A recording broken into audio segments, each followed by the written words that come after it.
Widnes on Sunday afternoon. Obviously, you've had a couple of days now to reflect on the defeat against Halifax, and I think everyone in the camp will want to go out there and put performance on for the fans, won't they? Yeah, definitely. We're in this transition period out when we always knew it was going to be a little bit difficult with the transition, certainly starting pre-season late and learning about each other as we're going through the season.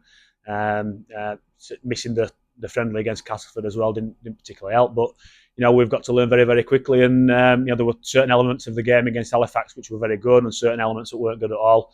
I thought we were just a little bit too predictable coming out of yardage. We didn't offer any shape at all, really, so we need to be a lot better coming out of yardage and getting back into that field position back again. As you say, a game of two halves, really, really good in that first 40. So is it about building up and trying to work towards that 80-minute performance? Yeah, it's understanding what works, understanding that when we're not doing the stuff that we're meant to do, what happens. In the first half, we completed at 95%.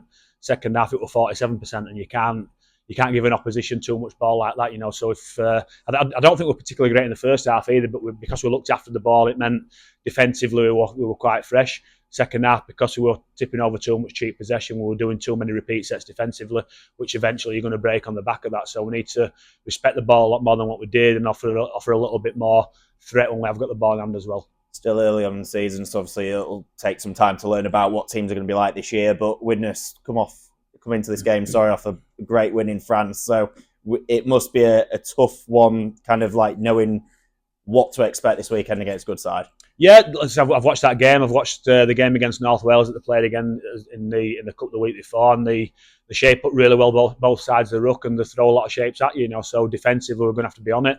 We're going to have to win the collision in the ruck to make sure that we get the markers set and the defenders back set and ready to go in the line, because they'll come the short side if there's a man short. They'll also come the big side if there's a man short as well. So two smart halfbacks in Patton and Gilmore. I know a lot about Gilly as well, and he's probably one of the smartest rugby players I've coached as Gilly. So he's very, very, very, very good tactical wise and rugby league knowledge wise as well. So we're going to have to be. We're going to have to be good in the contact element of the game, but also we're going to have to be good looking after the ball and throwing some shapes at them as well.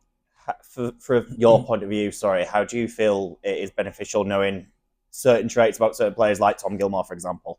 It is, isn't it?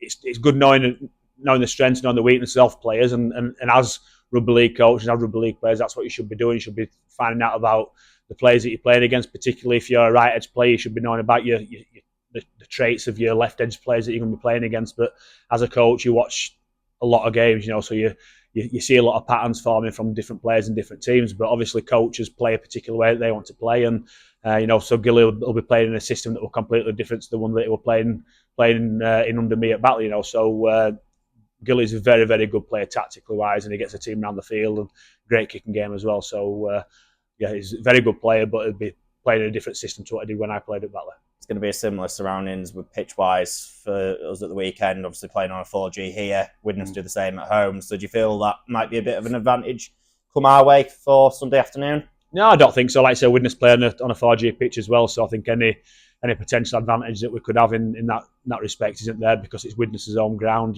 So we didn't really get a great deal of advantage against Halifax with this week playing on our own pitch and our own 4G pitch as well. So I think it's all about how you manage the game. It's a patch of grass or a patch of artificial grass, and you've got to make sure that whether you're playing on real grass or synthetic, you've got to make sure that you deal with the technicalities of rugby league. And if you're not looking after the ball and you're defending too much, then it makes no difference what surface you play on.